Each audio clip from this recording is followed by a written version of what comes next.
শুনছেন radio next 93.2 FM।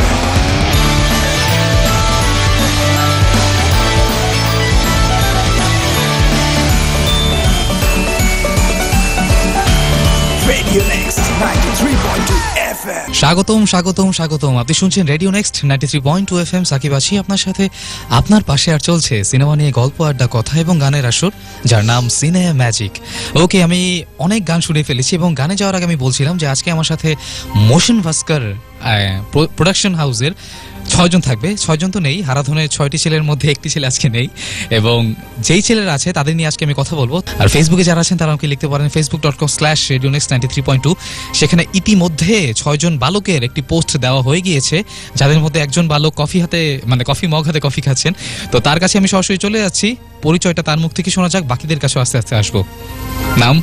আমার নাম নাবিল, আলতামিশ নাবিল। আমি মোশন ভাস্কর প্রোডাকশন টিমের একজন সদস্য। ওকে, গর্বিত সদস্য। অবশ্যই।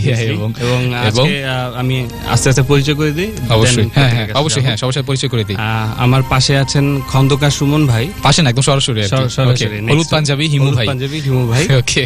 তারপর আছেন ইকবাল হোসেন ইকু। ওকে, দেন নেক্সট আছেন তাহমিদ অংশু। আচ্ছা। এবং সর্বশেষ আমাদের মাঝে উপস্থিত বিদ্রোহী দীপন। জি, যিনি সবসময় বিদ্রোহ করেন। এবং আমাদের আজকে শোতে শেষ মুহূর্তে মিস করেছেন ভিকি জাহেদ। জি, যিনি আজকে আসেননি।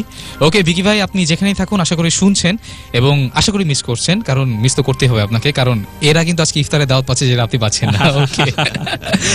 ঢাকা থেকে আলো লিখেছে, সাকিব ভাই কেমন আছেন? সাকিব ভাই সবসময় ভালো থাকে। সাদিয়া মিরপুর 13 থেকে লিখেছেন, গুলটু ভাইয়া আগে 2টা টেক্সট করেছি, পড়ো নাই তো, এই মাত্র টেক্সটটা পড়ে দিয়েছি, আশা করি সামনে টেক্সটটা পড়বো। ওকে, বিদ্রোহী ভাই হাসছে, কারণ ওনাকে কেউ গুলটু ভাইয়া বলেনি, আমি বলে দিচ্ছি, কোনো সমস্যা নেই। মানিকগঞ্জ থেকে মারিয়া লিখেছে, সাকিব ভাইয়া তুমি কেমন আছো, প্লিজ আমার জন্য প্লে করো। ওকে, অনেক চেষ্টা করবো আমি, যদি আমার প্লে লিস্টে থাকে আমি গান বাজিয়ে দিব। তবে তার আগে আমি আমার গেস্টদের কাছে চলে যাচ্ছি। মোশন ভাস্কর, এই নামটা কার মাথা থেকে আসলো, কে বলবেন? এইটা নাবিল ভাই। আমি বলি, মাঝখানে সবাই ইন্টারেক্ট করবে। সমস্যা নাই। সেটা হচ্ছে গিয়ে যে আমরা আসলে মানে শুরু থেকে আমাদের সবার সাথে একসাথে পরিচয় হওয়া, তারপরে নামকরণ, এটা তো পরে আসে। তো যেটা হচ্ছে গিয়ে একটা ফেসবুকে গ্রুপ ছিল, সেটা হচ্ছে গিয়ে সিনেমা পিপলস। এখনো আছে আর কি। হ্যাঁ, না আমি যেহেতু অতীতে যাচ্ছি এই জন্য বলছি। তো এই সিনেমা পিপলস গ্রুপ যেটা হচ্ছে, এটা তরুণ ফিল্ম মেকারদের একটা নেটওয়ার্ক। যে নেটওয়ার্কের মাধ্যমে আমরা সিনেমা নিয়ে, নির্মাণ নিয়ে কথা বলি। আমরা কেউ নতুন কোনো video tutorial, making related everything আমরা সব। অর্থাৎ কেউ যদি কিছু জানতে চায়, নতুন তারা যদি কিছু জানতে চায়, যারা ফিল্ম মেকিং ইন্টারেস্টেড, তারা যদি কিছু জানতে চায়, সেই গ্রুপটাতে তারা হেল্পটা পায়। তো যেটা দেখা যাচ্ছে যে আলটিমেটলি ওই গ্রুপটাতে অ্যারাউন্ড কোন ইয়ারে এটা বলা যায়, আমাদের অ্যাক্টিভিটি ছিল, আমাদের অ্যাক্টিভিটি প্রায় 11 থেকে স্টার্ট, 2011। হ্যাঁ, 2011 থেকে আমরা মোটামুটি ভাবে আমাদের গ্রুপের সবাই বিচ্ছিন্নভাবে বলা যায় বিভিন্ন কাজ করতাম। আচ্ছা। কারণ আমাদের সবারই বলা যায় আসলে স্বপ্নটা আসলে এক সুতোয় বাঁধা। আসলে সবাই সিনেমা পাগল, সিনেমা বানাতে চাই। খেতে গেলে সিনেমা, বসতে গেলে সিনেমা, উঠতে গেলে সিনেমা। সো ওই সুতো থেকে আসলে একটা অনুভব, পরিচয়, এবং আস্তে আস্তে এই মোশন ভাস্কর যে আর নামটা আসলে যেটা হচ্ছে আমাদের গ্রুপের সবার মাঝখান দিয়ে ব্রেন স্ট্রিমিং ছিল, হচ্ছিল যে কি নাম হতে পারে। পরে সবার সম্মিলিত হবে, কারণ কাছ থেকে আসলো মোশন, কারো কাছ থেকে আসলো ভাস্কর। সো কখনো মনে হয়নি যে প্রথম অংশ ইংরেজি, পরের অংশ বাংলা কেমন হয়ে যাচ্ছে কিনা, কেউ কি বিদ্রোহ করেছে কিনা? ইন্টেনশনাল ছিল। ওকে, আচ্ছা। এই নাম নিয়ে আমার মনে মোটামুটি একটা যুদ্ধ হয়েছিল। আচ্ছা। যুদ্ধে জিতেছিল কে, হেরেছিল কে? এখানে আমরা সবাই জিতেছি, সবাই হেরেছি। সবাই শেষ পর্যন্ত একটা জায়গায় যায় পৌঁছাতে পারার কারণে আজকে এই নামটা। ওকে, আচ্ছা, ঠিক আছে। আচ্ছা, ওকে। তো মেইনলি যে জিনিসটা আমি জানতে চাই সেটা হচ্ছে বর্তমানে কে কোন জায়গাটায় কাজ করছেন, অর্থাৎ ক্যামেরার পেছনে কে আর ক্যামেরার সামনে কে আর কি। মানে বিদ্রোহী দীপন ভাই, আমি যেটা জানি সম্ভবত ক্যামেরার পেছনে উনি বেশ স্বাচ্ছন্দ্য বোধ করেন। কোন দিকটা আপনি দেখছেন? আমি সিনেমাটোগ্রাফি প্র্যাকটিস করছি এখন। আচ্ছা। এখন সিনিয়র সিনেমাটোগ্রাফারদের সাথে অ্যাসিস্ট করছি, পাশাপাশি আমাদের মোশন ভাস্করের কাজ করছি, পাশাপাশি কিছু আমার নিজের কাজও করতেছি আর কি। নিজের কাজও করতেছি। তো এইভাবেই এখন চলতেছে আর কি। আপাতত আমার প্ল্যান আছে সামনে আমি দেশের বাইরে, ইন্ডিয়াতে যে একটা ডিপ্লোমা করা, সবাই সবকিছু ঠিকঠাক থাকে অবশ্যই ইনশাআল্লাহ ঠিকঠাক থাকবে। এখন আমার টার্গেট আসলে শুধু সিনেমাটোগ্রাফিতেই থাকা আর কি। আচ্ছা আচ্ছা, কখনো ডিরেকশন বা এই ধরনের কোনো কিছুতে যাওয়ার কোনো ইচ্ছা নাই। সিনেমাটোগ্রাফি ইচ্ছা। অংশু ভাইয়ের কি ইচ্ছা, নায়ক না ভিলেন? না, ক্যামেরার পেছনে। ওকে ভিলেন। ওকে, আমি ক্যামেরার পেছনে কোন দিকটা? বেসিক্যালি ডিরেকশন আর রাইটিং। ডিরেকশন আর রাইটিং, ওকে, দুটো ওটা নিয়ে কাজ করা। আচ্ছা আচ্ছা। আর এই তো মোশন ভাস্কর নিয়ে আছি। মোশন ভাস্কর ডিরেকশনটাই কেন? সবাইকে নাচাতে ভাল লাগে? না না, সেটা না, এরকম কিছু। যেটা হয়েছে প্রথম দিকে যখন সিনেমা বানাবো, এখন প্রথমে আমাদের কাছে মনে হতো সিনেমা বানানো মানে ডিরেকশনেই যাওয়া। আচ্ছা। তো এরপরে বোঝা শুরু করলাম যে না, আচ্ছা শুধু ডিরেক্টরই একটা সিনেমা বানায় না, সবাই। আর it's a team work. Okay, obviously. তো যেটা হয়েছিল যে সিনেমাটোগ্রাফিতে যাওয়ার ইচ্ছে ছিল প্রথম দিকে, বাট ক্যামেরার কাজ খুব একটা বুঝতাম না, আলোর কাজও খুব একটা বুঝতাম না, এই জন্য দীপন ভাই আসছে এই কাজ করার জন্য। তারপরে দেখুন যে আলটিমেটলি একজন আরেকজনের পরিপূরক, একজন আরেকজনের পরিপূরক, এটাই হইতেছে। আমরা যেটা হয়েছিল সিনেমা পিপলস আসার কারণে আমরা প্রথম দিকে একা কিছু করা যাচ্ছিল না। যখন সবাই এক হওয়া হলো, আচ্ছা, তখন দেখলাম যে ঠিক আছে, এটা পারে, নিজেদের স্কিলগুলো একজন আরেকজনের সাথে শেয়ার করি, ভাগাভাগি করি, এইভাবে। আর আলটিমেটলি পরে যে দেখলাম যে হ্যাঁ, ডিরেকশনটাতেই ইচ্ছা ছিল প্রথম থেকেই যাওয়ার। ওকে, সেই জন্যই। আচ্ছা আচ্ছা। আর টুকটাক রাইটিং। ইকবাল ভাইয়ের কাছে একটু আসতে চাই, আপনার কোনটা ইচ্ছা? হ্যালো, রমজান মোবারক সবাইকে। ওকে, রমজান মোবারক। আমি মূলত ক্যামেরার পিছনেই কাজ করব, ডিরেক্টর তো অবশ্যই, পাশাপাশি মানে কি বলে এক্সিকিউটিভ প্রোডিউসার, এই পোস্টটা আমার অনেক ভালো লাগে। আপনারা সবাই জানেন স্টুডিও ফিল্ম যারা করে আর কি, তাদের কাছে কিন্তু এক্সিকিউটিভ প্রোডিউসারই মেইন। তো যেহেতু আপনি প্রোডিউসার, আজকে ইফতারটা আপনার কাছ থেকে সাথে যদি কেউ আসতে চায় সবাইকে স্বাগত। ওকে ওকে, ভিকি ভাই বাদে। ওকে, আচ্ছা, এবার আমরা একটু সোহেল ভাইয়ের কাছে আসি, তাই তো? পুরো নামটা? খন্দকার সুমন। দুঃখিত, খন্দকার সুমন ভাই। তো সুমন ভাইয়ের কাছে জানতে চাই, আমাদের টিমের সবচেয়ে বয়োজ্যেষ্ঠ, কিন্তু আমি এটা বলতে চাচ্ছিলাম, তবে আমি এটা বলবো না, কারণ বয়স হচ্ছে মনের ব্যাপার। এবং যে সুন্দর হলুদ পাঞ্জাবি আপনি পরেছেন, মেয়েরা দেখে ফিদা হতে বাধ্য, তো সেই ক্ষেত্রে বয়স কোনো ব্যাপার না। এই ইয়ং ছেলেগুলোর সাথে একটু বয়োজ্যেষ্ঠ লোকে জড়িয়ে যাওয়াটা কিভাবে, ঘটনাটা জানতে চাই। এটা আসলে ওই একই কারণ, সিনেমা নামে যে গ্রুপটা আছে আমাদের, সেখান থেকেই সবার সঙ্গে পরিচয়। তো সেই সময়টা আসলে আমি নিজে একা একা কিছু করার জন্য চেষ্টা করছিলাম। আমার নিজেদের যতটুকু রিসোর্স ছিল অতটুকু, অবশ্যই কিন্তু করতে গিয়ে দেখলাম যে আসলে এটা টিম ওয়ার্ক, এটা একার পক্ষে কোথাও করা সম্ভব না একদম। এবং একটা মানুষের পক্ষে সম্পূর্ণভাবে মানে 100% সব সেক্টরেই এক্সপার্ট হওয়া সম্ভব না।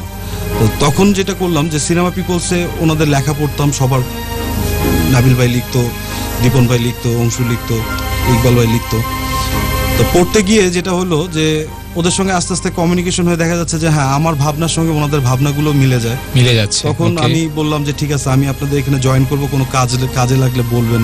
অবশ্যই ওনারা আস্তে আস্তে আমাকে এখানে জয়েন করালো। ওনাদের ধারণা ছিল যে আমি বয়স বেশি হওয়ার কারণে হয়তো ডমিনেট করব বা করব, কিন্তু প্রথম দিনেই আমি একটা জিনিস ক্লিয়ার করেছি, সেটা হচ্ছে বয়সে কে কার বড় বা ছোট, আমরা এখানে কেউ বন্ধু না। হ্যাঁ, অতএব আমরা এখানে কখনোই কাউকে ভাই ছাড়া কথা বলবো না। অবশ্যই আপনি আমার চেয়ে বয়সে অনেক ছোট হতে পারেন, কিন্তু আপনাকে আমি ভাই বলবো। আচ্ছা, আপনিও আমাকে ভাই বলবেন, কারণ আমাদের মধ্যে যে সম্পর্কের যে সম্মানবোধটা, এইটা যেন কন্টিনিউ থাকে।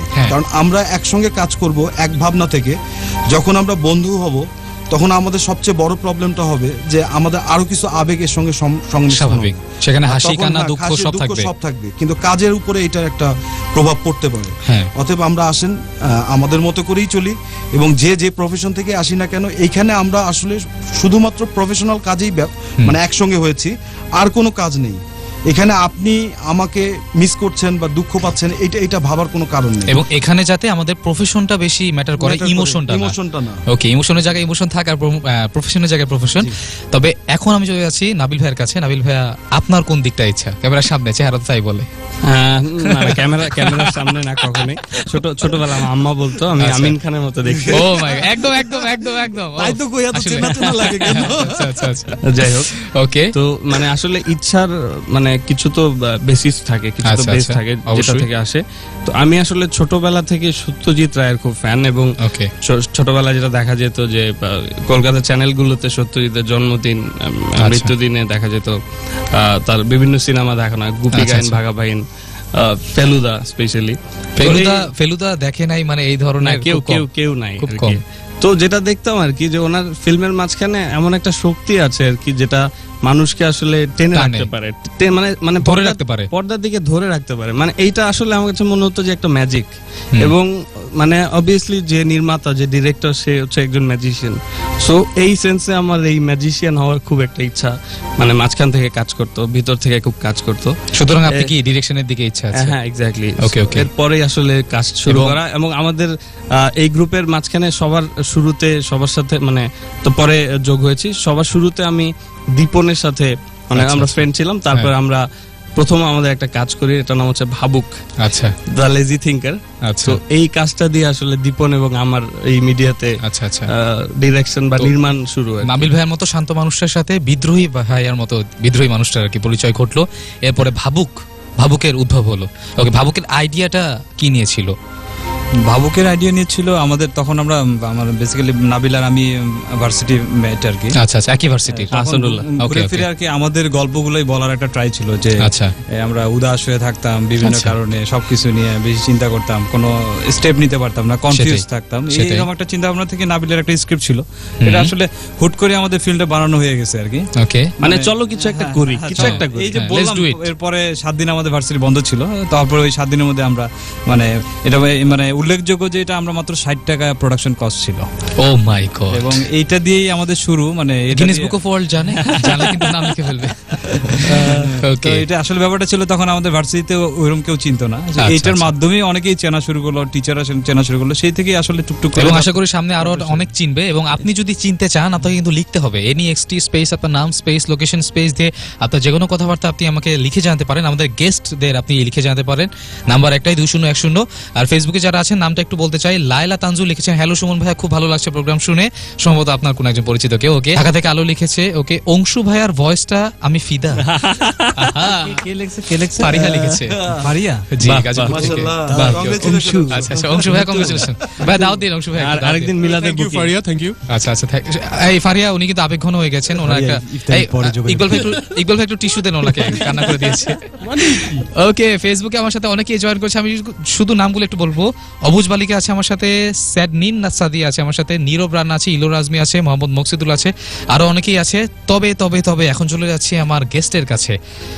মোশন ভাস্করের প্রথম কাজ কোনটা এবং সেটা কিভাবে হলো, একটু অভিজ্ঞতাটা জানি, এবং করতে গিয়ে কি সমস্যা হলো, খুনসুটি হলো, বলেন নাবিল ভাই। ওকে, মোশন ভাস্কর ওভাবে যদি বলি, মোশন ভাস্কর ফর্ম হওয়ার পরে প্রথম কাজ কোনটা, সেটা হচ্ছে গিয়ে সোনার হরিণ।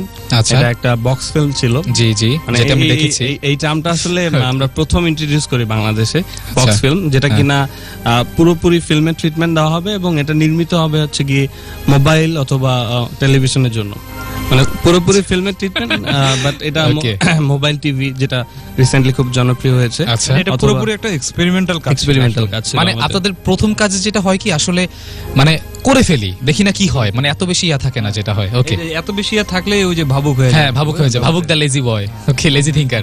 ওকে, তারপরে সোনার হরিণ। তো এই কাজটা মোটামুটি ভাবে আমরা যেটা হলো একটা টেলিকম অপারেটর এটাকে এক্সক্লুসিভ করে দিল এবং মোটামুটি মোবাইল গ্রাহকরা সবাই এরকম একটা প্রোডাকশন দেখার সৌভাগ্য হলো আর কি। দুর্ভাগ্য না, ওটাই ছিল আমাদের প্রথম কাজ। এছাড়াও আরো কিছু আনফিনিশড কাজ ওই সময় আমরা করেছিলাম। নিকুম ভিলা নামে একটা প্রোডাকশন ছিল, ওটা আমরা সামনে শেষ করব প্ল্যান করছি। সোনার হরিণের স্ক্রিপ্টটা কে লিখেছে? সোনার হরিণের স্ক্রিপ্টটা লিখেছে ভিকি জাহেদ। আজকে আমাদের মধ্যে আসেনি। আচ্ছা, অনুপস্থিত মানুষটাই সবচেয়ে বেশি উপস্থিত আজকে।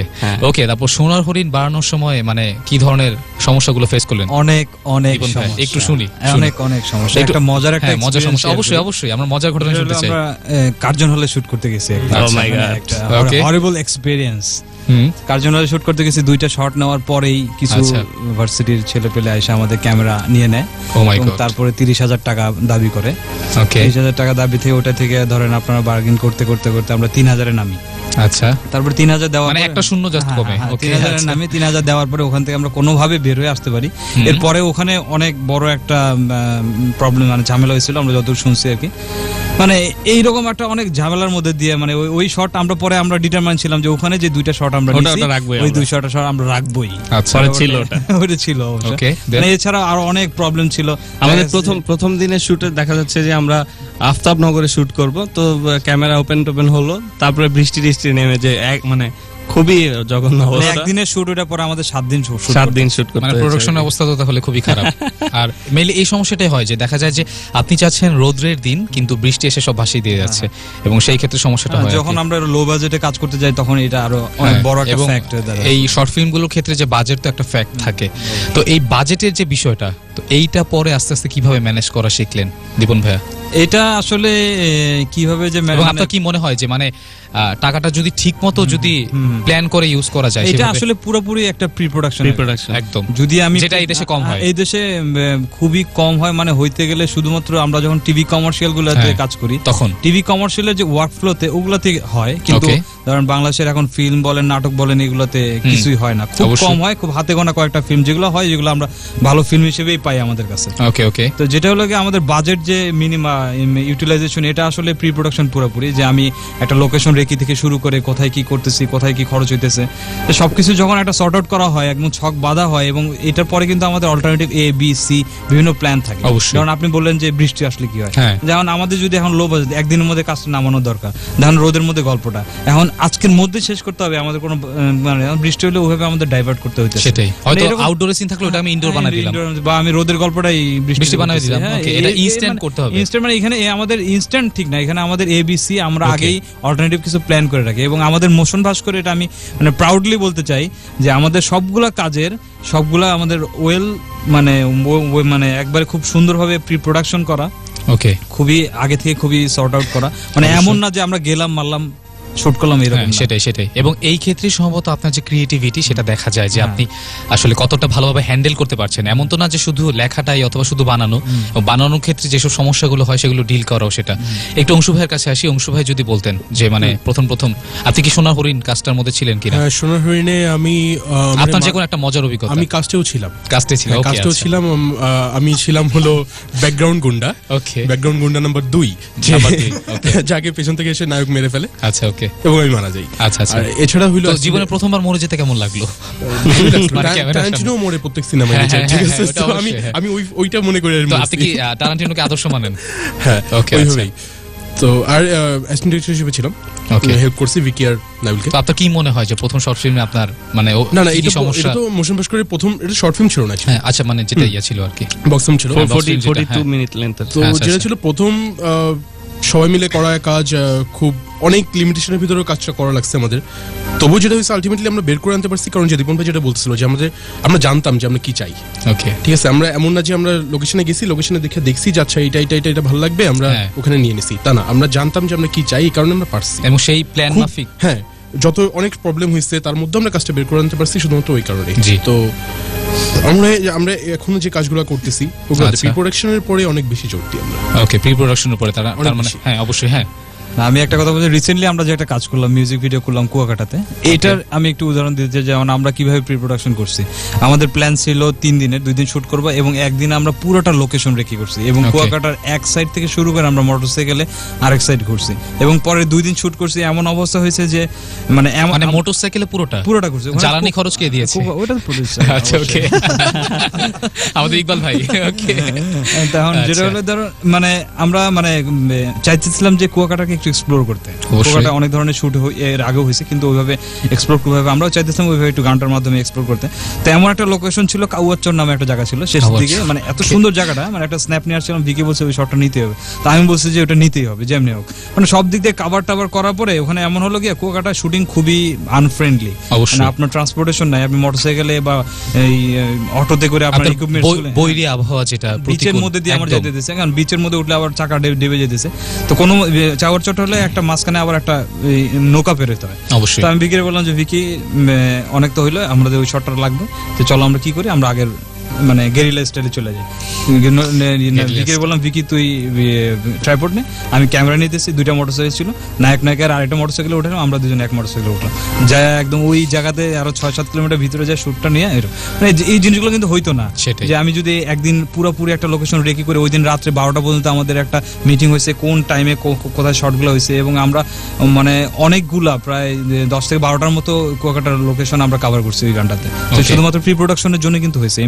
ইস্যুটা হচ্ছে গিয়ে যে আমি যদি জানি আসলে আমি কি করব, তাহলে সবকিছু কিন্তু অনেক ইজি হয়ে যায়। আমি যদি আমার কাজটার প্রতি সিরিয়াস থাকি, অর্থাৎ মানে প্ল্যান অনুসারে আগাই এবং বাকিদের সাথে শেয়ার করি জিনিসটা। কারণ আলটিমেটলি আমি যেটা প্রথমেই বললাম, cinema is a team work. আপনি সেটা বক্স ফিল্ম বলেন, আপনি সেটাকে শর্ট ফিল্ম বলেন, হোয়াট এভার ইট ইজ, এমনকি মিউজিক ভিডিও, আপনি যদি প্ল্যান মাফিক এবং টিম ওয়ার্কটা যদি ভালো হয়, আপনার লাইটম্যান, আপনার সিনেমাটোগ্রাফার, আপনার পরিচালক, এরপরে নায়ক নায়িকা আসে, তারা যদি সবকিছু ভালো মতো করে এরপরে আলটিমেটলি কাজটা দাঁড়ায় আর কি। তো একটু সুমন ভাইয়ের কাছে আসি। সুমন ভাই, প্রথম কাজ কোনটা মোশন ভাস্করের সাথে? মোশন ভাস্করের সঙ্গে আমার প্রথম কাজ হচ্ছে সোনার হরিণী। সোনার হরিণী, ওকে। আচ্ছা, তো এই ক্ষেত্রে আপনি তখন আপনার কি অভিজ্ঞতাটা ছিল? নতুন নতুন পরিচয়, একদম ইয়াং পোলাপান, একটা রোল প্লে করছেন, গুরুত্বপূর্ণ কাস্টিং করেছিলাম। এবং এখন যেটা হচ্ছে যে ভিকি আমাকে আর চোখে তাকায়, নাবিল আমাকে আর চোখে তাকায়, সবাই আশপাশ থেকে তাকায়, তাকার পর হঠাৎ করে বলে আপনার জন্য একটা ক্যারেক্টার আছে। হ্যাঁ, কি ক্যারেক্টার? আপনি চাকরি দিবেন, আপনার চেহারার মধ্যে চাকরি দিয়ে দেয় বস টাইপের। ওকে, বস। পরে ওটাই হলো, চাকরি দেওয়ার জন্য একটা ছোট্ট ক্যারেক্টার পেলাম। আর পাশাপাশি আমার মেয়ে, ওর বয়স তখন 8 বছর, ও অভিনয় করলো ওখানে। আচ্ছা, একটা বাচ্চার ক্যারেক্টারে। তো প্রথমবার সেটা কি সম্ভবত প্রথমবার ক্যামেরার সামনে দাঁড়ানো ছিল? না, আমার ক্যামেরার সামনে এর আগে অনেকবার দাঁড়ানো। ওকে, বস হিসেবে প্রথমবার? বস হিসেবে প্রথমবার, এবং বাবা মেয়ে প্রথমবার, মানে আমার মেয়ে এবং আমি দুজনে একসঙ্গে প্রথমবার। আচ্ছা, এই হলো অবস্থা। আচ্ছা, তো বাস্তব জীবনে সুমন ভাই আমাদের একজন বস। আচ্ছা, অবশ্যই। এটা আমি আসলে খুব মানে ভালো লাগে শুনলে, কিন্তু সবচেয়ে ভালো লাগে যেটা, সেটা হচ্ছে হলো যে মানে ওনার মানে সবাই এত জানে, এত ভালো বোঝে, তারপরও মানে আমি সবচেয়ে কনিষ্ঠ জানার দিক থেকে, কিন্তু ওনারা এত ভালো জানার পরও আমাকে সবসময় মানে একটা আলাদা সম্মান দেয়। সাধারণত আমাদের দেশে যে সমস্যাটা হয় যে একটু বেশি জানে সে আরেকজনকে যে কম জানে তাকে ডমিনেট করে। অবশ্যই, হ্যাঁ। কিন্তু আমাদের এখানে ব্যাপারটা এরকম, মানে যেটাকে সংস্কৃতির ভাষায় বলে মাছশন নাই, তাই না? সবাই মানে দুর্বলের উপর সবলে যে অত্যাচার, বড় মাছ ছোট মাছকে খেয়ে ফেলে। ওকে, কিন্তু আমাদের ক্ষেত্রে এটা হয় না, বরং ওনারা যদি আমার কোনো জায়গায় কোনো ঘাটতি থাকে, এখানে ছোট মাছ বড় মাছকে খেয়ে ফেলে না, এখানে লালন পালন করে। আমরা হচ্ছে কি লালন পালন, হ্যাঁ অবশ্যই। মানে আমরা শেয়ারিং করার মাধ্যমে নিজেদের একটা নতুন একটা কনসেপ্টটাকে আরো, এবং দিন শেষে কথা একটা শেয়ারিং ইজ কেয়ারিং। ওকে, এবার আমরা আসি সবচেয়ে যে কষ্টে ছিল সেই প্রোডিউসার, সেই ইকবাল ভাইয়ের কাছে, যে কারণ তাকে সবকিছু প্রোডিউস করতে হয়েছে। তো ইকবাল ভাই যদি একটু বলেন যে আপনার অভিজ্ঞতাটা কেমন ছিল, এতগুলো মানুষের এই যে এত কিছু, এই যে সিনেমাটোগ্রাফার, এই যে বস, তারপরে এই যে সেকেন্ড গুন্ডা, এটাকে সামলাতে আপনার কি অবস্থা? না, আচ্ছা, আমি একটু ক্লিয়ার করি। আমি মূলত মানে প্রোডিউসার বলতে আর কি এক্সিকিউটিভ প্রোডিউসার। আচ্ছা, ওকে। এক্সিকিউটিভ প্রোডিউসার হচ্ছে যারা নাকি সমস্ত টিমটা কন্ট্রোল করে। ওকে, হ্যাঁ, একবার ডিরেক্টর থেকে শুরু করে বাকি যারা থাকে সবাইকে কন্ট্রোল করে, ঝাড়ির উপরে রাখে। নাবিল এদিকে আসো, এরকম এই টাইপ। এক্স্যাক্টলি অনেকটা এমনই, ডিরেক্টর হোক আর যেই হোক, ঠিক আছে, সবাইকে কন্ট্রোল করাটাই এক্সিকিউটিভ প্রোডিউসারের কাজ। অবশ্যই। আর আমি প্রথমে তাহলে মানে কি বলে সোনার হরিণ থেকে শুরু করি। সোনার হরিণটা শুধু মানে মোশন ভাস্কর না, আমারও মানে প্রথম কাজ ছিল। আমার মানে কি বলে সরাসরি কাজে যুক্ত থাকা আর কি। আমি এর আগে অনেক বই পড়তাম, বা মানে যে সিনেমা পিপলস বা যে সমস্ত গ্রুপ ছিল ওই সমস্ত গ্রুপে পড়তাম, লিখতাম, সিনেমার টাচে থাকতেন, যেটাকে বলা হয় টাচে থাকতাম, কিন্তু কখনো কাজ করা হয়নি। অবশ্যই। নাবিল আমার মানে কলেজ লাইফের ফ্রেন্ড, তো ও আমাকে বললো যে আমি একটা কাজ করতেছি, তো মানে এখানে তুমি কোনোভাবে থাকতে পারো কিনা দেখো। পরে আমি চিন্তা করলাম, বসার পরে চিন্তা করলাম যে আমি সবচেয়ে ভালো পারবো যে এই কাজটা হচ্ছে লাইন প্রোডিউসার। সেটাই তো সেটাই করি। হ্যাঁ, লাইন প্রোডিউসারের কাজ দিয়ে আমি প্রথমে মানে কি মানে আমার কাজ শুরু হয়। আর কি বলে এটাকে, আমাদের সবাই যেহেতু মানে মোশন ভাস্করের প্রথম কাজ, আমরা সবাই কোনো না কোনো ভাবে মানে সোনার হরিণের সাথে যুক্ত ছিলাম। আর প্রত্যেকে অভিনয় করেছি, মজার কথা, প্রত্যেকে মানে কোনো না কোনো ভাবে অভিনয়ের সাথে যুক্ত ছিলাম এই কাজটা। ওকে, তো এইভাবে সোনার হরিণের মাধ্যমে সবার যুক্ত হওয়া। আপনিও কিন্তু যুক্ত হতে পারেন। যুক্ত হতে হলে যেটি করতে হবে, NEXT স্পেস আপনার নাম স্পেস লোকেশন স্পেস দিয়ে আপনার যে কোনো কথাবার্তা 2010 এই নাম্বারটিতে। উত্তর থেকে আখিয়ামকে লিখেছে, সাকিব ভাই বেশি কথা বলো না, পিপাসা লাগবে। পিপাসা লাগছিল, আপনার SMS পড়ে পিপাসা চলে গেল। ওকে, লাইলা তানজু লিখেছে খিলগাঁও থেকে, হ্যালো সাকিব ভাইয়া, হ্যালো সুমন ভাইয়া, সবাই কেমন আছেন? আপনাদের সবার জন্য আমার শুভকামনা। তবে সুমন ভাইয়ের নাম স্পেশালি উনি মেনশন করেছেন, তো বুঝাই যাচ্ছে সুমন ভাইয়ের আজকে অনেক ফেমাস, বুঝাই যাচ্ছে। ওকে, ফেসবুকে আমাকে লিখেছে নাইম আবি লিখেছে, আর যে সাকিব ভাই আপনাকে শুনছি। ইনজামুল হক লিখেছে, সাকিব ভাইয়া প্লেলিস্টের গানগুলো জোস, অনেক ধন্যবাদ। ইনজামুল হক একদম পাকিস্তানের প্লেয়ার না, এটা অন্য আরেকজন। ওকে, আচ্ছা, যাই হোক, প্লেলিস্টের গানগুলো তো জোস, তবে জোস গানগুলো শুনতে হলে আমার সাথে থাকতে হবে ঠিক 5টা পর্যন্ত। আর আমাদের গেস্টরা কিন্তু আছেন 4টা পর্যন্ত। আপনার যদি কিছু জানার থাকে ফিল্ম সংক্রান্ত যে কোনো কিছু, প্রোডাকশন সংক্রান্ত যে কোনো কিছু, এবং বিদ্রোহী ভাইয়ের কাছে সিনেমাটোগ্রাফি সংক্রান্ত কিছু, আপনি কিন্তু আমাদের লিখতে পারেন। রিনি আছে, রিনি লিখেছে সেকেন্ড গুন্ডার ভয়েসটা অসাম। ওকে, কি বলবো আসলে। অংশু ভাই কিছু বলে দেন রিনিকে। থ্যাংক ইউ রিন, শুধু থ্যাংক ইউ, আর কিছু? আচ্ছা থাক, ও তো গলে যাচ্ছে। রোজার মাস, হ্যাঁ আমরা একটু সংযম করি। হ্যাঁ রিনি, তার উপর আবার গতকালকে বাংলাদেশ জিতেছে, তো আমরা একটু সংযম করতেই পারি। ওকে, আমরা এখন চলে যাচ্ছি সরাসরি যাব দীপন ভাইয়ের কাছে। সেটা হচ্ছে যে বর্তমানে আমরা জানি যে আমাদের দেশের সিনেমা মানে মাঝখানে যে একটা খারাপ অবস্থা গিয়েছে, সেখান থেকে একটু হলেও চেঞ্জ আসছে, নতুন অনেকে আসছেন এবং এখানে মোটামুটি অনেক বিনিয়োগ হচ্ছে। তারপরে আমাদের সিনেমাগুলো বাইরের ফিল্ম ফেস্টিভ্যালে যাচ্ছে, অনেক কিছু হচ্ছে, অনেক ধরনের হচ্ছে, ভালো হচ্ছে, খারাপ হচ্ছে। তো আপনার এই নিয়ে আপনার একটু মন্তব্যটা, মানে আপনি কি মনে করেন যে আর কি হলে আর একটু ভালো হয় এবং কোন জিনিসটা বাদ দেওয়া দরকার, যেটা হচ্ছে সেটা হওয়ার দরকার নেই, এই জিনিসটা সমস্যা করছে? মানে আমি যেটা মনে করি, মানে আমি যতটুকু কাজটা এবং যেহেতু আপনি মেইন স্ট্রিম ডিরেক্টরদের সাথে অ্যাজ এ সিনেমাটোগ্রাফার হিসেবে কাজ করছেন, নট অ্যাজ এ মানে as a AD, assistant cinematographer, জি অ্যাসিস্ট্যান্ট সিনেমাটোগ্রাফার। মানে আমার যেটা অবজারভেশন, মানে বাংলাদেশের কমার্শিয়াল ফিল্মগুলোতে এখনো ওই অর্থে কোনো উন্নতি হয়নি। এখন যেটা হয়েছে যে ডিজিটাল ফিল্ম বা ওই লুকটা আসার কারণে একটা ফ্রেশ লুক পাইছে, দেখতে চকচকে, ভেতরে যে লাউ সেই কদুই আছে আমার মনে হয়। ওকে, কিন্তু উন্নতিটা হয়েছে আমাদের অন্য মানে ধরেন মানে একদম কমার্শিয়াল মানে স্টুডিও বেস ফিল্ম ছাড়া বাকি যে ফিল্মগুলা যেখানে একটা স্টোরি থাকে, আসলে স্টোরি টেলিং গুলা থাকে, সেদিকে আসলে আমরা অনেক উন্নতি করছি। এবং দুই একটা অনেক কম ফিল্ম হওয়াতেও কিন্তু আমরা অনেক মানে কিছু পটেনশিয়াল কিছু ভালো ভালো ফিল্ম পাইছি, যেটাতে আমরা নিজেদের জাহির করতে পারি মানে বাইরের বিশ্বে আর কি। ওকে, তো এই অবস্থা থেকে উত্তরণে আপনার কি মনে হয়, কোন জিনিসটা বেশি দরকার? একটাই কারণ, একটাই solution, you have to pre planned. মানে আমি কয়েকটা প্রোডাকশনের সাথে ছিলাম, আমার অবজারভেশন এরকম যে যেখানে 100 টাকা খরচ হয়েছে ওখানে যদি প্ল্যান করা হয়তো আমার মনে হয় ওখানে 20-25 টাকায় কাজটা হয়ে যেত। শুধুমাত্র প্ল্যান নাই, এখন প্ল্যান না থাকা আরেকটা কারণ হলো গিয়ে ওই রিলেটেড যে কাজটা যে করতেছে ওই রিলেটেড তার কোনো মানে নলেজ নাই, মানে সে যে কাজটা করতেছে সে মজার বসে একটা করতেছে, আমি ফিল্ম বানাবো ইচ্ছা হলে করে ফেললাম, এইসব ক্ষেত্রে কিন্তু প্রডিউসারও কিন্তু ডিমোটিভেট হইতেছে। একজন প্রডিউসার যখন কোটি টাকা বাজেটের ফিল্ম বানাইতেছে, সেখানে যদি 40-50 টাকা ক্যাশ ধরা খাইতেছে, সে তো আর কখনো আসবে না, খুবই স্বাভাবিক। আপনি যখন ফিল্ম বানাইতেছেন বা কমার্শিয়াল ফিল্ম বানাইতেছেন, একটা প্রোডাক্ট, দিন শেষে একটা ব্যবসা, দিন শেষে একটা বিজনেস, এবং সবাই চাবে লাভ। হ্যাঁ, এখানে যেটা হয়েছে যে আর তারা আসতেছে ফিল্ম বানাইতে, বারবার ধরা খাইতেছে কমার্শিয়াল ফিল্মগুলোর ক্ষেত্রে, অবশ্যই আবার চলে যাচ্ছে। এখন ফিল্মের আমাদের এখন যে অবস্থা, সেই জায়গাগুলোতে কিন্তু এভাবে বারবার নতুন প্রডিউসার বা পুরাতন প্রডিউসাররা তার সাহসী পাইতেছে না, একদম না। নতুন প্রডিউসার আইসা খুব সাহস দেখানোর পরে এভাবে ধরা খাওয়ার পরে চলে যেতেছে, এটা কিন্তু খুব একটা বাজে ইঙ্গিত।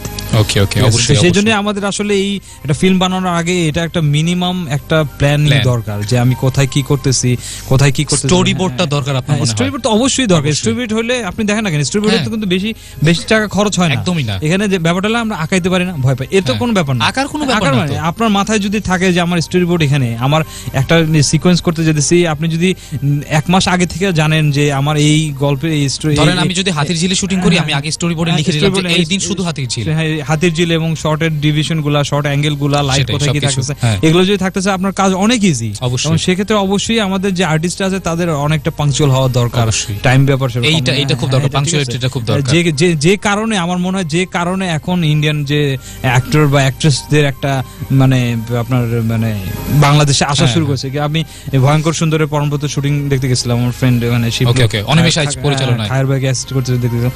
ওদের মধ্যে দেখেন ব্যাপারটা কতটা পাংচুয়ালিটি তাদের মধ্যে, তারা টাইম টু টাইম আসে এবং তাদের বিনয়টা দেখেন, মানে সে ব্যাপারটা আসলে এটা আসলে সেদিন ভারতে যে Kapil Sharma, comedy Knights with Kapil, এই লোকটা করে, সবাই চেনে তাকে, সে মানে খুবই বিখ্যাত এবং খুবই ইনস্ট্যান্ট, তার সেন্স অফ হিউমার ইজ মানে খুবই ভালো।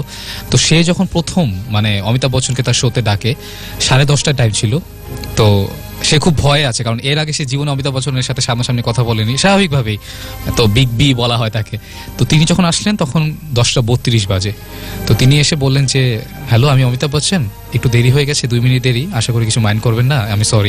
এটাই অনেক বড় ব্যাপার, এই যে বিনয়টা, এটাই অনেক বড় ব্যাপার। কবে আমরা বলছিলেন যে আমি নিজেই অবাক, আমি তাকে কি বলবো, সে আমাকে সরি বলতেছে। মানে এরা অনেক বড় হয়ে গেল, মানে অনেক উপরে উঠে গেল, কিন্তু এদের ওই রুটের বা এদের ওই ব্যাপারটা থাকে, বেসিকটা থাকে, যেটা মনে করেন আমাদের মধ্যে বা আমাদের একেবারে প্রোডাকশনের ক্রু থেকে শুরু করে ডিরেক্টর সিনেমা সবার মধ্যে এই পাংচুয়ালিটিটা নাই, যাদের মধ্যে আছে আবার তাদের মধ্যে কিন্তু সেভাবে আসে। সেটাই ফিল্ম আসতেছে সামনে, এবং সেই কারণেই তারা ওই ভালো জায়গায় আছে। ওই ফিল্মগুলো কিন্তু খুবই উল্লেখযোগ্য, দেখবেন অনেক ভালো হয়ে আসতেছে। অবশ্যই। একটু অংশু ভাইয়ের কাছে যদি যাই, অংশু ভাই কি আপনার মতামত?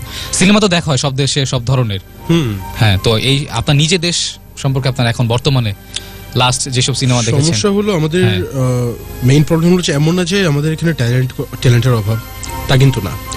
প্রবলেম হলো যে প্যাশন নাই। যারা কাজ করছে বা যারা কাজ করতে আসতেছে, নতুন যারা আসছে তারা সেইভাবে আসতেছে, প্যাশন থেকে আসতেছে। কিন্তু প্যাশনের সংজ্ঞাটা আপনি কিভাবে দিবেন আপনার কাছে যদি জানতে চাই? এরা কাজ করতেছে কি, যারা এখন যারা বানাচ্ছে সিনেমা বা আগেও যারা করছিল, যে ঠিক আছে করা একটা ছবি বানানোর দরকার, তাই বানাই। কিছু বলার নাই তাদের, যে হ্যাঁ আমার এইটা বলার আছে, আমি একটা জিনিস পয়েন্ট আউট করতে চাই, এই কারণে আমি ছবিটা বানাচ্ছি। এই কারণে যদি কমার্শিয়াল ছবি হয় সেখানে এগুলো দরকার হয় না, বাট কমার্শিয়াল ছবিতেও মানে ছেলে খেলা না। কমার্শিয়াল সিনেমা তো একটা প্যাশন দরকার আছে, যেমন আপনি যদি কাজের জন্য প্যাশন দরকার আছে, কাজের জন্য অবশ্যই প্যাশন দরকার আছে, যে কিন্তু যেটা হচ্ছে ছেলে খেলা, কোনো সিরিয়াসনেস নাই, যে দীপন ভাই বলছেন প্রফেশনালিজম নাই, একদম নাই, ঠিক আছে, শুধু ইমোশন আছে, শুধু ইমোশন। ট্যালেন্ট শুধু থাকলে হয় না। ট্যালেন্ট যদি বলেন তাহলে আমরা যদি এখন যদি আমরা ইন্ডিয়ান ওদের ইন্ডাস্ট্রির দিকে তাকাই, এমন না যে ওদের থেকে আমাদের দেশে ট্যালেন্ট কম। আমি কলকাতার কথাই বলি না, কদিন আগে কি ছিল আর এখন সেটাই, শুধুমাত্র চতুষ্কোণ, জাতিস্বরের মতো সিনেমা হচ্ছে, এগুলো দিয়ে তারা উঠে গেছে। এখন আমাদের যদি এখন ওরকম হয় যে আমরা সকাল 9টার সময় শুটিং এর কল, সবাই 12টার সময় আসে, স্টার আরো পরে আসে, তাহলে তো হবে না। সেটাই, আর তখন আপনার লাইটের সমস্যা হবে, আপনার সান চলে যাবে, তখন আপনার সেই ক্ষেত্রে আপনার অনেক কিছু হইলে এরকম সমস্যা হবে। তারপরে একটা টাইমে এসে এখান থেকে যে সবাই তো ডিমোরালাইজ হয়ে যায়, প্রোডিউসার ডিমোরালাইজ হয়ে যাবে, সে আর আসবে না, সে আর ইনভেস্ট করবে না, মার্কেট নষ্ট হয়ে যাবে, সিনেমার প্রতি তার আগ্রহ চলে যাবে। মানে সবকিছু তো ওই যে চক্রবৃদ্ধি হারে যেটা বলে, যে একটা সার্কেলের ভিতরে ঘুরছে, চেইন রিঅ্যাকশন চলতেছে একদম। তো এই ক্ষেত্রে আপনার কাছে মনে হয় উত্তরণটা হবে শুধু যদি মানে ডিসিপ্লিন আমরা থাকি, নাকি ডিসিপ্লিন দরকার, প্যাশন দরকার, ভালো গল্প দরকার, ভালো গল্প দরকার। আচ্ছা, ভালো গল্প কি খুব অভাব যে আমাদেরকে এত নকল করতে হয়? গল্পের তো কোনো অভাব নেই। গল্পের দেখেন, আমরা যদি আমাদের লিটারেচারের দিকে তাকাই, আমাদের দেশের বা বাংলা লিটারেচারের দিকে, গল্পের অভাব কোথায়? শুধু লিটারেচারই বাদ দেন, লিটারেচারের দিকে না তাকালাম তবুও স্টোরির অভাব নাই, ঠিক আছে? হ্যাঁ, অবশ্যই এই কারণে ধরেন আপনি আজকে থেকে 1 মাস আপনার পেপারে নিউজ বিভিন্ন কাটিং গুলো কাটে রাখেন, দেখেন স্টোরি কিন্তু অভাব নেই, না অনেক স্টোরি, এবং এই স্টোরি গুলো কিন্তু মানুষ শুনতে চায়, ঠিক আছে? ওই রজনীকান্তের মতো উড়ে উড়ে আসা, এগুলো জাস্ট আজকে শুনলেন, কালকে ভুলে গেলেন। মনপুরার মতো ছবি আমাদের এখানে হিট হয়েছে, মনপুরা হিট হয়েছে কারণ কি? এই গল্পটা আমাকে রিলেট করছে, এবং শুধুমাত্র এই কারণে, কিন্তু শুধু এমন না যে একটা ক্লাসকে, মনপুরা সমস্ত ক্লাসকে, মানে সমস্ত ক্লাসকে কিন্তু ধরা, সেটা একদম উপর থেকে নিচে। বাংলা ফিল্মের যে ব্যাপারটা হলো যে আরেকটা কথা, এখানে যে অনেকে বলে যে বাজেটের প্রবলেম, বাজেটের আসলে কোনো প্রবলেমই না। আমরা এমন একটা জাতি, আমরা জানি শর্ট বাজেটের মধ্যে, কম বাজেটের মধ্যে আমরা কিভাবে ভালো কাজটা করতে পারি। আমি জার্মানি একটা ফিল্মে কাজ করছিলাম হিসেবে, ওখানে যে ফার্স্ট এসি ছিল, আগে অ্যাসিস্ট্যান্ট সিনেমাটোগ্রাফার ছিল, ও বলতেছে যে তোমরা এখানে এমন ভাবে কাজ করো, এটা কিভাবে সম্ভব? যে বলছে আমরা এইভাবে সম্ভব। প্রথম দিন এসে 2-1 দিন কাজ করার পরে যখন যে চলে যেতেছে, বলতেছে তোমরাই কিছু একটা করতে পারবা, ব্যাপারটা এরকম আর কি, অনেক বড় একটা। আরেকটা ব্যাপার হলো গিয়ে বাংলাদেশ ফিল্মের যে এখন উন্নয়নের যে ব্যাপারটা বলতেছেন, যে এটা এই যে শুধু এখন এতক্ষণ যে আমরা প্রোডাকশনের কথা বললাম বা মেকিং এর কথা বললাম, এটার পরে যে ব্যাপারটা হলো গিয়ে একটা ডিস্ট্রিবিউশনের ব্যাপার, যেখানে সিনেমা হলের ব্যাপার, এই জিনিসটা অনেক বড় একটা ব্যাপার। অবশ্যই, আমি কিছুদিন আগে আমরা জাফলং এ শুট করতে গেছিলাম, জাফলং এর ঠিক বর্ডারের ওই পাশে ডাউকি একটা শহর আছে, ওই ডাউকি বাজারের মধ্যে 2টা হল আছে। আমি বলছি পুরো সিলেট শহরে 2টা হল রানিং নাই, এটা বিভাগীয় শহর, হল মানে সিনেমা হল, কোন রানিং সিনেমা হল নাই। চিন্তা করেন তাহলে আপনি বুঝেন, তাহলে এখন যদি আপনি একটা নরমাল সিনেমা বানান, যদি ওখানে ইন্ডিয়াতে কিভাবে মার্কেটটা সার্কুলেশন হইতেছে, নরমাল একটা যদি A class B class C class আপনি সিনেমা বানান, ছবিটা টাকা উঠে আসতেছে। মানে যদি আপনি 40টা সিনেমা হল বা 100টা সিনেমা হল বা 200টা সিনেমা হল ওই ফিল্মটা রিলিজ দিতেছেন, টাকা অটোমেটিক উঠে আসতেছে, মানে আপনার লস নাই। এখানে অনেক ভালো ফিল্ম হওয়া সত্ত্বেও সিনেমা হলগুলা মানে সিনেমাগুলা লস খাইতেছে, একে বিভিন্ন ধরনের সিন্ডিকেশন আছে, সিনেমা হল বন্ধ হয়ে যাচ্ছে। সবচেয়ে বড় কথা হচ্ছে কি আপনি দেখাবেন কোথায়? আপনি এত বাজেট দিয়ে সিনেমা আছেন, দেখাবেন কোথায়? হল তো 2 দিন পরে দেখানোর পরে যদি আমি টিভিতে বিক্রি করি, তাহলে তো আমার হইতেছে না ব্যাপারটা। এবং সিনেমা তো টিভির জন্য না। এবং একটা ব্যাপার দেখেন, আমাদের এই বাংলাদেশে, আপনি ইন্ডিয়ার কথা পরে দেন, আমাদের এই বাংলাদেশে সিনেমা ব্যাপারটা কত বড় জিনিস ছিল। খালি একটু যদি তাকান যে সিনেমা হলগুলো কোন লোকেশনে আছে, আপনি একটু নজর দেন, শ্যামলী সিনেমা হল একদম পয়েন্টে, গুলিস্তান যেখানে ছিল একদম পয়েন্ট, আনন্দ সিনেমা হল বলাকা একদম, এবং এই জায়গাগুলো ভাঙলেই আপনি অনেক কোটি কোটি টাকা শপিং কমপ্লেক্স দিতে পারতেছেন। ব্যাপারটা বুঝেন, তাহলে ওই পজিশনটার কতটা গুরুত্ব, তাহলে বুঝতে পারবেন যে আমাদের ফিল্ম আমাদের মধ্যে কতটা মানে চালু ব্যাপার ছিল, মানে কতটা একটা রানিং ব্যাপার ছিল, সবার কাছে কতটা গ্রহণযোগ্য ব্যাপার ছিল। তো সেই জায়গাটা আসলে এখন আস্তে আস্তে হারায় গেছে সবকিছুতে। এটা সরকারের অনেক দেখার দরকার ছিল।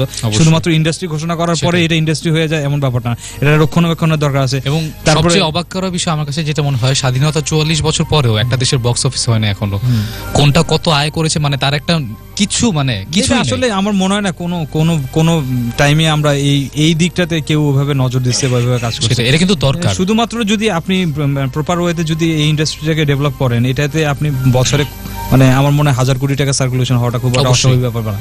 মানে যেভাবে এখন যেখানে ইন্ডিয়া ফিল্ম থেকে শুরু করে এখন অ্যানিমেশনে চলে গেছে, অ্যানিমেশন মানে তাদের ওখানে 400-500 কোটি টাকা অ্যানিমেশন 3D অনেক বড় একটা মার্কেট এটা রিলেটেড। কিন্তু আপনি এখন এফডিসিতে দেখবেন যে অনেক সেক্টর মানুষ বসে আছে।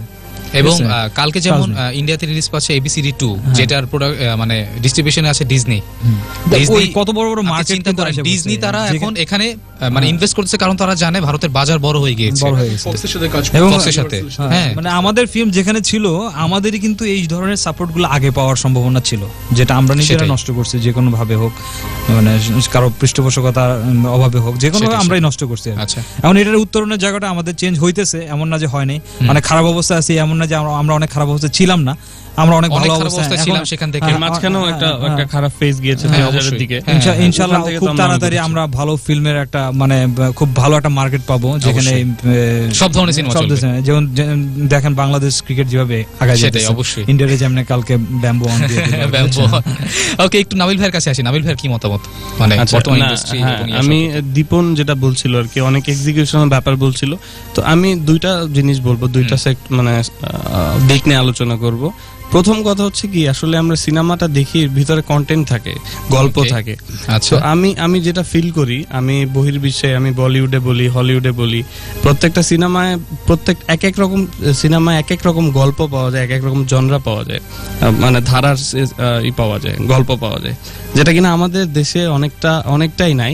আমাদের দেশে বলতে গেলে ওভারটলি একটাই ধারা, অ্যাকশন রোমান্টিক, অ্যাকশন কমেডিও বলা যায়, অ্যাকশন রোমান্টিক, এইটা ঘুরে ফিরে এসে গরিব বড় লোক। এক্স্যাক্টলি। সো এই ক্ষুধাটা তো আসলে দর্শক মনে রয়ে যায় আসলে। তো তখন দেখা যায় তারা কি করে, ঠিক আছে মানুষ সারা দিন খেটে টেটে এসে একটা জিনিস দেখতে চায়, যে জিনিসটা তাকে রিল্যাক্স করে, ঠিক আছে, এইটাকে বিনোদন বলে। আমি এটার সাথে এগ্রি। তবে প্রত্যেকদিন যদি আমি একই গল্প বলি, একই গল্প দেখাতে চাই, সেইটা তো আসলে কখনো বিনোদন, আজকের বিনোদন হলো আগামীকালকে সেটা বোরিং এর একটা উপকরণ হবে। সো এইটা একটা মোস্ট ক্রুশাল জিনিস। এবং সেকেন্ড যেটা বলবো সেটা হচ্ছে গিয়ে আমাদের যে প্রেক্ষাগৃহে যে প্রদর্শনের ব্যাপারটা, সেটা আমি একটা সিনেমা বানাচ্ছি 2 কোটি টাকা দিয়ে, আমি সিনেমাটা আসলে দেখাবো কোথায়? আমার দর্শকরা কি জাস্ট টিভির জন্য? টিভিও আসলে কয়জন লোক দেখছে, সেটাই। সো ওই জিনিসটাকে প্রপারলি ইউটিলাইজ করে, প্রপারলি হলে স্ক্রিনিং করে দর্শকদেরকে দেখানো। আসলে আমরা হল বলতে ওভারটলি 2 থেকে 3টা হল দেখতে পাই স্ট্যান্ডার্ড যদি বলি। এছাড়াও আমার দেশে জাস্ট আমরা যখন চিন্তা করি, ওভারটলি চিন্তা করলে ঢাকা পুরোটা চলে আসে। এছাড়াও যে আরো 63টা জেলা আছে, এই 63 জেলায় কত লাখ লাখ কোটি কোটি মানুষ বাস করে, তারা সিনেমা দেখতে চায়, তারা সিনেমার পাগল। যেটা হচ্ছে তাদেরকে আমরা দিতে পারছি না দেখে তারা কলকাতার দিকে যাচ্ছে। এবং আমার কাছে মনে হয় কি যে মানে হল বলতে আমরা কেন জানি এই বলাকা, তারপর যমুনা এবং সিনেপ্লেক্সে বুঝে আছে, কিন্তু একটা হিউজ অংশ যে ঢাকার বাইরে আছে, এটা কখনোই মাথায় রাখছে, এটা মাথায় রাখছি না। এবং আমরা মনে করছি এখানে যদি লোক আসে তার মানে সিনেমা হিট, এটা আমার মনে হয় না। যেটা খুব একটা ব্যাপার হলো কি, আমাদের মধ্যে এখন যে প্রবলেম হলো যে ফেসবুকটাই আমাদের জগৎ হয়ে গেছে, একদম, এবং ঢাকাটাই আমাদের বাংলাদেশ হয়ে গেছে। এটা ভুল। এই যে ভ্রান্ত ধারণা, মানে আমরা যারা এখন আমাদের মধ্যে মাঝে মধ্যে এরকম মনে হয়, সেটাই ব্যাপারটা হলো ঢাকা ঠান্ডা তো সারা দেশ ঠান্ডা, ব্যাপারটা এরকম আর কি সবার মধ্যে। কিন্তু এটা আসলে বাংলাদেশের বাইরে, ঢাকার বাইরে অনেক সিনেমা হল আছে যেগুলোর এখন ইমপ্রুভমেন্ট দরকার। আর সেক্ষেত্রে এখন দেখা যাচ্ছে যেসব জায়গাগুলো সিনেমা হলগুলো আছে, আসলে ওগুলা মানে একটা এডুকেটেড পার্সন যারা, মানে এডুকেটেড লেয়ার যেটা, মানে যারা মানে ওই লেয়ারটা আসলে ফিল্ম মানে হলে আসা দরকার। সেটা আপনি যদি এখন যদি একটা সিনেমা বানান, বললেন যে ম্যাস পিপলের জন্য শুধু বানান, মানে আপনাকে একটা চিন্তা করতে হবে ম্যাস পিপলের সংজ্ঞাটা কি আসলে।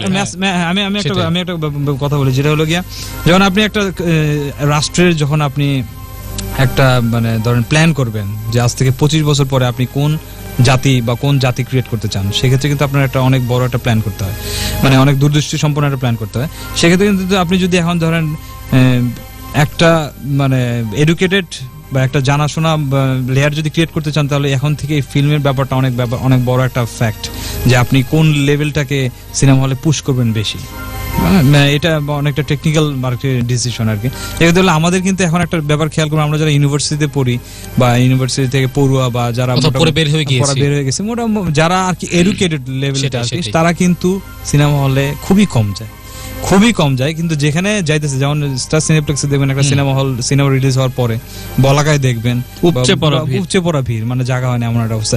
আপনি ঢাকারটা দেখলেন, এখন যেখানে আপনি রাজশাহী ইউনিভার্সিটি আছে, রাজশাহী ইউনিভার্সিটির ছেলেপেলেগুলো কোথায় যাবে, সিলেটে শাহজালাল ইউনিভার্সিটির ছেলেপেলে কোথায় যাবে ফিল্মে, এই ব্যাপারগুলো একটা আপনাকে ডেভেলপ করবে না। আপনার সবকিছুতেই একটা, আপনি ভার্সিটি পড়তেছেন না, ফিল্ম দেখতেছেন, সবকিছু মিলে তো আপনার ডেভেলপমেন্ট আসবে, তখন একটা নতুন ভালো একটা জাতি পাবেন, তখন আরো চিন্তার মানে ইনপুট গুলো পাবেন। অর্থাৎ দিন শেষে আপনার সেই কথাটা চলে আসে প্রি প্ল্যান। হ্যাঁ, প্রি প্ল্যান, সবকিছুতেই আসলে প্রি প্ল্যান দরকার। এখন আসলে এটাতে গুরুত্ব দেওয়া উচিত আসলে আমাদের কোথায় ডিস্ট্রিবিউশন গুলাতে, ফিল্ম হল গুলাতে, সব। একটু যদি সরকারি বেসরকারির কাছে যদি একটু আসতাম, সুমন ভাই আপনার কি মত? সিনেমা হলে গিয়ে সিনেমা তো দেখা হয় মোটামুটি, সেটা অবশ্যই দেখি, কিন্তু সমস্যাটা যেটা হচ্ছিল যে আমি বাড়িতে গিয়ে গত ঈদে সিনেমা হলে গিয়ে সিনেমা দেখতে বসবো, আমার আশেপাশে যারা, বাড়িটা কোথায়? যদি আমার হোম ডিস্ট্রিক্ট গাইবান্ধায়। ওকে, গাইবান্ধা। ওকে, তো আমি সিনেমা হলে গিয়ে সিনেমা দেখবো, গাইবান্ধার সিনেমা হলে, যে সিনেমা হলে আমি ছোটবেলায় অনেক সিনেমা দেখেছি। ওই সিনেমা হলে বসে আমি অনেক কান্নাকাটি করেছি, অনেক হেসেছি, অনেক শীষ দিয়েছি, ভালো অনেক সুখ দুঃখের স্মৃতির জায়গা। সেই সিনেমা হলে তখন আমরা ফ্যামিলি সবাইকে নিয়ে যাইতাম। হ্যাঁ, দেখা যেত যে একটা সিনেমা আসছে, আমরা ওই সিনেমার জন্য পরিবারের সবাই প্রিপারেশন নিতাম যে আমরা অমুক তারিখে বা অমুক ডেটে আমরা যাব সিনেমা হলে। সেই সিনেমা দেখা নিয়ে একটা আলাদা প্রিপারেশন চলে 1 সপ্তাহ ধরে বা 4 দিন ধরে, 5 দিন ধরে, যে অমুক নায়ক আছে, অমুক পরিচালক আছে, এবং এই সিনেমা নিয়ে এই গল্প চলছে, ওই গল্প চলছে। তখন রেডিওতে আমরা অনেক কিছু শুনতাম। তা এই ঈদে গিয়ে আমি যখন সিনেমা হলে গিয়ে দেখলাম যে সিনেমা হলের অবস্থা খুবই খারাপ, মানে ভিতরে বসার অবস্থা নেই, গরম প্রচন্ড, এবং আমি সিনেমা, ছারপোকা তো অবশ্যই আছে, আমার চামড়া একটু মোটা, ওইটা আমার অনুভূতি পর্যন্ত যাইতে পারে না। এবং সিনেমা হলে এরকম সোজা হয় সিনেমা দেখতে, সিনেমা হল আর ছারপোকা still a better love story than Twilight. পরে যেটা হলো যে আমার পরিচিত সবাই বলতেছে, তুমি কি পাগল নাকি যে তুমি এই সিনেমা হলে গিয়ে সিনেমা দেখবা, পরে ডিহাইড্রেশনে পড়বা, তোমার শরীর ঘেমে শেষ হয়ে যাবে। আমি পুরো সিনেমাটা দেখছি, কিন্তু পরের দিন এসে অসুস্থ হয়ে গেছিলাম, যে মানে এতটাই বাজে অবস্থা ছিল। তা আমার বিশ্বাসটা হচ্ছিল এই জায়গায় যে ওই সিনেমা হলেই আমি সুস্থ অবস্থায় সিনেমা দেখতাম, কিন্তু এখন দেখতে পারি না। এর কারণটা কি? কারণটা হচ্ছে হলো সিনেমা হলগুলোর অবস্থা খুবই খারাপ। প্রথম কাজটা যেটা হবে যে আপনার ভগবান আপনাকে তত আশীর্বাদ দিবে, বা আপনার আল্লাহ আপনাকে তত আশীর্বাদ দিবে যদি না আপনি উপাসনালয়ে থাকে। সেটাই। তা আপনার চলচ্চিত্রে যদি আপনার সিনেমা হল না থাকে, তাহলে আপনি ওই আশীর্বাদটা চলচ্চিত্র থেকে পাবেন না। অসাধারণ। দ্বিতীয় যে ব্যাপারটা দাঁড়া যাচ্ছে সেটা হচ্ছে যে আমাদের বাংলাদেশের ডিস্ট্রিবিউশন সিস্টেমটা কি রকম এবং বাইরের দেশগুলোর ডিস্ট্রিবিউশন সিস্টেমটা কি রকম, এই দুইটা ডিস্ট্রিবিউশন সিস্টেমের যদি পার্থক্য আমরা একটু খুঁজে দেখি, তাহলেই বুঝতে পারবো যে সমস্যাটা কোথায়। পার্থক্য নিয়ে আমরা কথা বলবো, তবে তার আগে আমি বলতে চাই, আপনি যদি আমাদের সাথে থাকতে চান, NEXT স্পেস নাম স্পেস লোকেশন স্পেস দিয়ে আপনার যে কোনো কথাবার্তা আপনি লিখতে পারেন 20110 এই নাম্বারে। আর ফেসবুকে যারা আছেন তারা লিখতে পারেন facebook.com/radionext93.2, যেখানে ইতিমধ্যে স্যাডনিন সাদিয়া লিখেছেন, ভাইয়া তোমাদের সবার কথা অনেক যুক্তি আছে, তোমরা অনেক উপরে উঠে দোয়া করি, সবার জন্য লিখেছেন তিনি। ওকে, এছাড়া লিখেছে আমাকে মোহাম্মদ মিরাজ লিখেছে, রেডিওতে অনেক বড় এন্টিনিয়া লাগে, তোমাদের কথা শুনছি, অনেক ভালো লাগছে, অনেক ধন্যবাদ। আব্দুল আহমেদ রাজু লিখেছে, সাকিব ভাইয়া বর্তমান সিনেমাগুলোর, তিনি নাবিল ভাইয়ের কথাটা বলেছেন যে শুরু দেখলে শেষটা বোঝা যায়, কিন্তু অন্যান্য সিনেমায় সেটা বোঝা যায় না আর কি। প্রাপ্তি অনিন্দিতা লিখেছে যে তার নাম আসলে প্রাপ্তি আনন্দিতা, আমি অনিন্দিতা বলেছি, আচ্ছা অনেক দুঃখিত, আমি এবার ঠিক করে বলে দিলাম। লাইলা তানজুর আবার লিখেছে খিলগাঁও থেকে, সুমন ভাইয়া আমি তোমাদের, আপনি আমাদের গাইবান্ধার গর্ব, আপনি আরো এগিয়ে যান, গুড লাক টু ইউ। ওকে, আমিও কিন্তু গাইবান্ধা, অনেকে জানেন। আচ্ছা আচ্ছা। সঞ্জনা লিখেছে, হাই ললিপপ ভাইয়া কেমন আছো, তোমাদের গেস্টদের ওয়েলকাম করছি, আর তোমার গত পর্বের শো শুনে আমি দিল ধারকনে তো সিনেমাটি দেখলাম, আমার কাছে অনেক ভালো লেগেছে। মোশন ভাস্করের কাজকর্ম নিয়ে যদি একটু নাবিল ভাই বলেন। ওকে, মানে সামনে কি কি কাজ আসতেছে? সামনের আগে একটু মার্কেটিং করি না, অবশ্যই হ্যাঁ, অবশ্যই কি কাজ করেছে, মার্কেটিং ম্যাটারস ম্যান। ওকে, সো না আমরা এসছি তো আসলে অবশ্যই করেছি, অবশ্যই এটা দেখে আর কি, অবশ্যই অবশ্যই। সো আমাদের আগের কি কি কাজগুলো ছিল সেগুলো বলি। সোনার হরিণ আমরা শুরুতেই, সোনার হরিণ শুরুতে ছিল। আসলে যেটা কি আমরা আসলে ক্লায়েন্ট বেসড কাজ বা প্রোডিউসার বেসড কাজ ছাড়াও আসলে এই সোসাইটির জন্য প্রত্যেকেই চায় কিছু না কিছু কন্ট্রিবিউট করতে। তো আমাদেরও ইচ্ছা যে আসলে আমরা কি করতে পারি, মানে এরকম একটা প্ল্যান ছিল। পরে আমরা চিন্তা করলাম যে এই সোসাইটির বিভিন্ন মন্দ দিক বিভিন্ন গঠনমূলক যেসব জায়গাগুলোয় কাজ করা যায়, মানে সমাজের যেসব অসঙ্গতি নিয়ে ওভারঅল একটা আমাদের চিন্তা ভাবনা ছিল যে কি করা যায়। তো সেই বেসিসে আর কি আমরা প্রথম আমাদের একটা কাজ করলাম, এটা হচ্ছে স্যানাটেরিয়াম নামে। স্যানাটেরিয়াম, ওকে। তো এই কাজটা ছিল ব্রেস্ট ক্যান্সারের উপরে। ওকে, আচ্ছা। দেখা যায় প্রত্যেক বছর মানে অসংখ্য নারীরা ব্রেস্ট ক্যান্সারের কারণে, লজ্জার কারণে হোক বা সমাজের একটা কালচারের কারণে হোক, এটা প্রকাশ পায় না, বাট এটা খুবই একটা আত্মঘাতী, একটা মরণঘাতী রোগ। সো এই ব্রেস্ট ক্যান্সার নিয়ে আমাদের একটা মেসেজ দেওয়ার ছিল দর্শকদের। সো এই স্যানাটেরিয়াম নিয়ে আমাদের শুরুর কাজটা। এরপরে যেটা হলো যে বিশ্বকাপের সময় একটা খুবই ক্রেজ সৃষ্টি হয়েছিল। ডিরেক্টর কে ছিল? ওটা ডিরেক্টর ছিল ভিকি জাহেদ। ওকে, যে আজকে অনুপস্থিত ডিয়ার লিসেনার্স। আমাদের মোস্ট অফ দা কাজের ডিরেক্টর ভিকি জাহেদ, যে আজকে মিসিং। অন্তরা সরকার আর্থি নামে একজন লিখছে, তিনি ভিকি জাহেদকে মিস করছেন, তিনি আমাদেরকে মানে কমেন্ট করছে অর্থি আমাদের টিমের একজন। হ্যাঁ, ওকে। তো অর্থি আপু আপনাকে বাধা অ্যাক্ট্রেস। আচ্ছা, বাধা অ্যাক্ট্রেস। ওকে, আচ্ছা। তো অর্থি আপু, এই গাইবান্ধার মানুষদের আপনি বাধা অ্যাক্ট্রেস, তো আপনাকে তিনি বলে দিয়েছেন, তো আশা করি আপনি শুনছেন এবং আমাদেরকে এনজয় করছেন। ওকে, এটা আমি বলছিলাম যে বিশ্বকাপের সময় যেটা হচ্ছে একটা ক্রেজ হয়েছিল হন্ডুরাসকে সাপোর্ট করে। হ্যাঁ। তো ওই হন্ডুরাসকে সাপোর্ট করা থেকে আর কি আমরা একটা ভিডিও বানিয়েছিলাম ওই গ্রুপের জন্য, এবং ওই ভিডিওটা এত ট্রেমেন্ডাস ভাবে ট্রেন্ড করেছিল, হন্ডুরাসের পত্রপত্রিকা, টেলিভিশনে ওই ভিডিওটা নিয়ে আমাদেরকে নিয়ে নিউজ হয়েছিল। সো এইটা একটা গ্রেট অ্যাচিভমেন্ট, এবং আমাদের ভিডিওটা আমাদের ইউটিউব এসে গেলে পাবেন, একটু মার্কেটিং করে নেই, youtube.com/motionbhaskar MOTIONVASKOR, এই লিঙ্কে গেলে আমাদের কাজগুলো দেখতে পারবেন।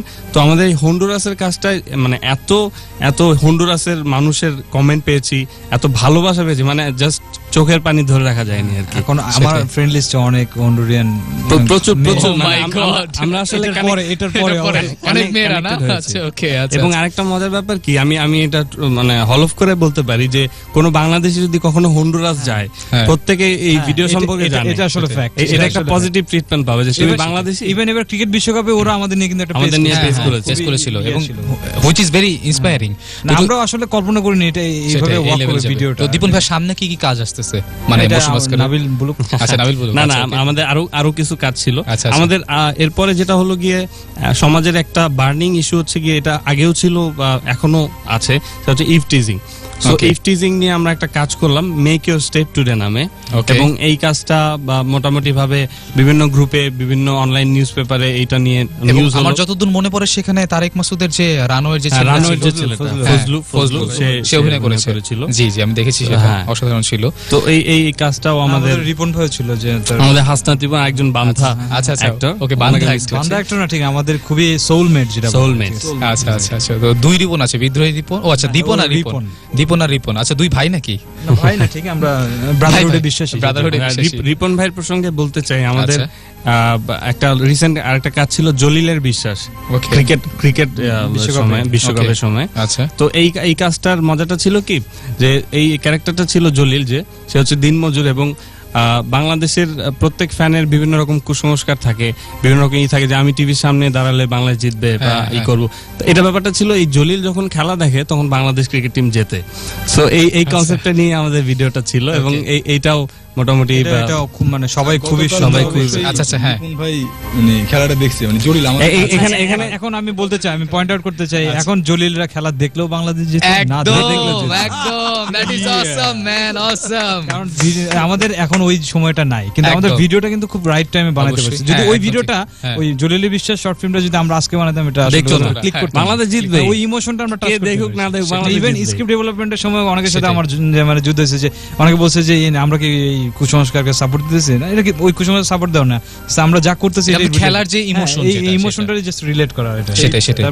অংশ ভাই কিছু বলতে যাচ্ছিলেন? বলছেন যে কুসংস্কার না, অ্যাকচুয়ালি ফেইটটা নিয়ে কাজ করা হয়েছিল। আচ্ছা, হ্যাঁ সেটাই। এবং সেই ক্ষেত্রে কাজ করার অভিজ্ঞতাটা কেমন অংশ ভাইয়া? আমি বেসিক্যালি ছিলাম না ওই কাজে। আচ্ছা, আমি ওই প্রজেক্টের বাইরে ছিলাম। সো মানে আপনার কাছে কি মনে হয় যে মানে ছেড়ে দিয়েছিলাম? আচ্ছা, ওকে, কোনো সমস্যা নেই। তো এরপরে তো সামনে যেটা আসছে সেটা বললেন যে কি নামটা, মানে সামনে আপনাদের কি কাজটা আসছে? সামনে আমরা একটা মানে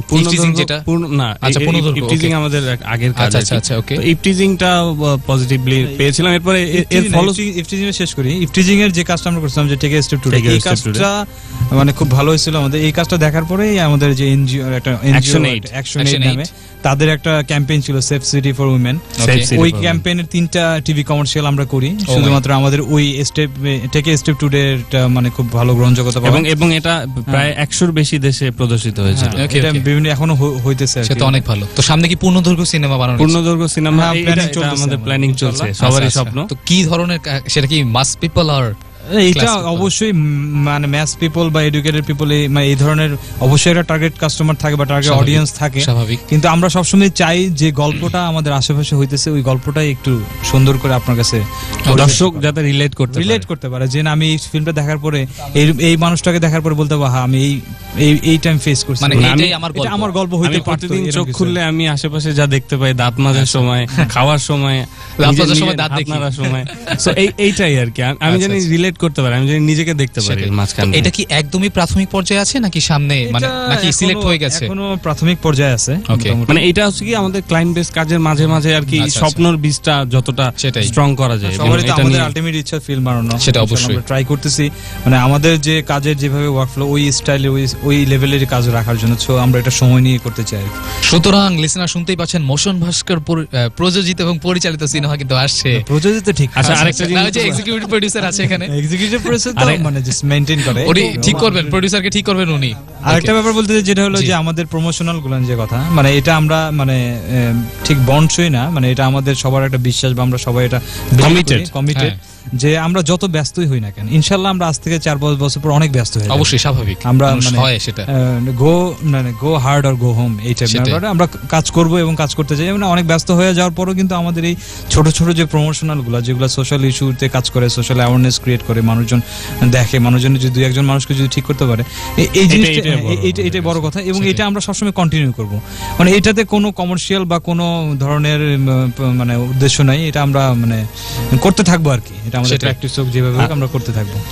আরেকটা জিনিস একটু যোগ করি, সেটা হচ্ছে গিয়ে যারা সিনেমা পাগল বা সিনেমায় কাজ করতে চায়, অ্যাক্টর হিসেবে, ক্রু হিসেবে, ইভেন ডিরেকশনে যাদের কাজ করার আগ্রহ, স্ক্রিপ্ট যারা লেখে, আমাকে দেন ভাই, তারা যদি আমাদের সাথে কানেক্টেড হতে চান, আমাদের ফেসবুক পেজে অথবা ওয়েবসাইটে, অবশ্যই ঠিকানাটা যদি আপনি একটু বলে দেন। ওয়েবসাইটের ঠিকানা হচ্ছে motionbhaskar.com, motionvaskor.com, অথবা facebook.com/motionbhaskar। ওকে। আর ইউটিউবে যদি আপনাদের ভিডিওগুলো দেখতে চায়, সেটা ঠিকানাটা দীপন ভাই, youtube.com/motionbhaskar।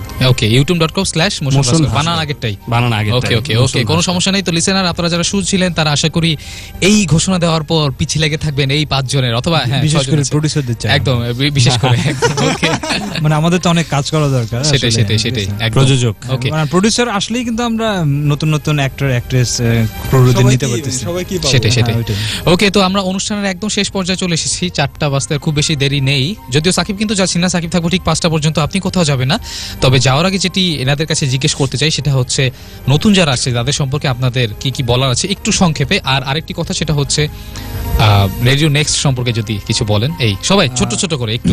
নতুনদের আমি একটু বড় বলছি। হ্যাঁ, আচ্ছা ঠিক আছে। নতুনদের যেটা হলো কি, আমরা এখনো নতুন, আসলে নতুনদের জন্য বলার কিছু নেই, মানে যারা একদম শুরু করবে, কারণ আমরা যদি এখন ক্লাস 5 এ পড়ি, যারা ক্লাস 1 এ আছে তাদের জন্য কিছু বলা যায়। সেটাই। যেটা হলো কি, এখন অনেকেই কনফিউজ আমি কি করতে চাই। আমি আমার কথা হলো কি, বি স্পেসিফিক, যে আপনি কি করতে চান। মানে সবকিছু একসাথে করতে গেলে আপনি কনফিউজ যাবেন। যখন আমি আমার শুরুতে, যখন আমি 2টা নাবিলের সাথে কো ডিরেকশনে ছিলাম, ডিরেকশন 2টা দেওয়ার পর আমি বুঝে গেছি যে ডিরেকশনটা আমার জন্য না, সিনেমাটোগ্রাফিটা আমার জন্য, তখন আমি সিনেমাটোগ্রাফি ডাইভার্ট হয়ে গেছি। ওকে, এই ব্যাপারগুলো, এই ডিসিশনগুলো নিতে হবে, এখন বুঝতে হবে যে তুমি কি, আমি কি চাই, আমি কি করতে পারি, এবং তুমি কি পারো। হ্যাঁ, অনেকে আসে যে আমি ফিল্ম বানাচ্ছি, কিন্তু যখনই জিজ্ঞাসা করে ফিল্ম বানানোর কোন সেক্টরে আপনি কাজ করতে চান, তখন হা করে তাকায় থাকে। ব্যাপারটা এরকম আর কি, যে এই জিনিসগুলো জানতে হবে, আমি কোনটা চাই, কোনটা করতে পারি, কোন, মানে বি স্পেসিফিক, এবং হা করা বন্ধ করতে হবে। হা করা বন্ধ করতে হবে। অংশু ভাইয়ের কাছে একটু আসতে চাই। আমিও ওইটাই বলছি যে আমরা নিজেরাও এখনো নতুন, এমন না যে আমাদের অ্যাডভাইস দেওয়ার মতো অবস্থায় আমরা এখনো পৌঁছাই নাই অন্যদেরকে। ওকে, কিন্তু তবুও যেটা বলা যায় যে যারা নতুন আসতেছে, এদের একটাই যে যদি প্যাশন থাকে তাহলে আসা যায়, আর না হলে একটা ফ্যাশন, এটা যে সিনেমা বানাইতে হবে তার জন্য আসলাম, আচ্ছা, তাহলে এরকম হলে দরকার নেই। তো লং রানে টিকতে পারবে না, এটা না, ওইটাই হবে যে না, লং রানে টিকতে পারবে না, ক্ষতি হবে, আসুক না, তাই না, আসলে ক্ষতি হবে আরো। তো বিষয় ওইটাই। আচ্ছা, ওকে। আচ্ছা, যদি একটু সুমন ভাইয়ের কাছে আসি। আচ্ছা, যে বিষয়টা মানে সবচাইতে জরুরি, সেটা হলো যে একজন লোক সিনেমা বানানোর আগে সবচাইতে বেশি জানতে হবে তার দেশের সংস্কৃতি, তাদের অর্থনীতি, তাদের রাজনৈতিক অবস্থা। একজন চলচ্চিত্র পরিচালক হলো ওই দেশের সর্বশ্রেষ্ঠ নাগরিক।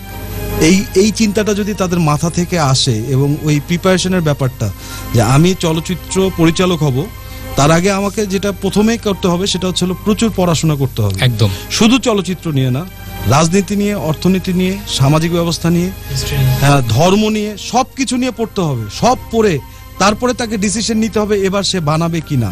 সেটাই, কারণ একজন শ্রেষ্ঠ নাগরিক তখনই হইতে পারবে যদি এই সব কিছু বিষয় তার জানা থাকে। আর যেহেতু সে মানুষকে পথ দেখাবে, একটা চলচ্চিত্র হচ্ছে একজনের দিকে একটা ওই বাতিঘরের মতো, সে হারানো জাহাজকে আলো দেখাবে যে হ্যাঁ তুমি এদিক দিয়ে যাও, তুমি এদিক দিয়ে যাও। সেই জায়গাগুলো থেকে আমি বিশ্বাস করি যে এইরকম পরিচালক তৈরি হতে গেলে আজকে আমি বললেই হব না, হয়তো আজ থেকে আমাকে আরো যদি 10 বছর আগে আমার কোনো বড় ভাই আমাকে বলতো যে তুমি এইভাবে যাও তাহলে তুমি ভালো পরিচালক হতে পারবে, তাহলে আমি এইভাবে আসতাম। আজকে যে জায়গায় এসে জানতে পারলাম অনেক সময় পার হয়ে আসছে, যার কারণে আমি ওই জায়গাটায় হয়তো পৌঁছাইতে পারবো না, কিন্তু তারপর চেষ্টা করতেছি, পড়াশোনা করতেছি। সেটাই, পড়াশোনায় আর কি জোর দিতে হবে, পড়াশোনায় প্রচুর জোর দিতে হবে, এটাই হচ্ছে ব্যাপার। আর রেডিও নেক্সটকে ধন্যবাদ।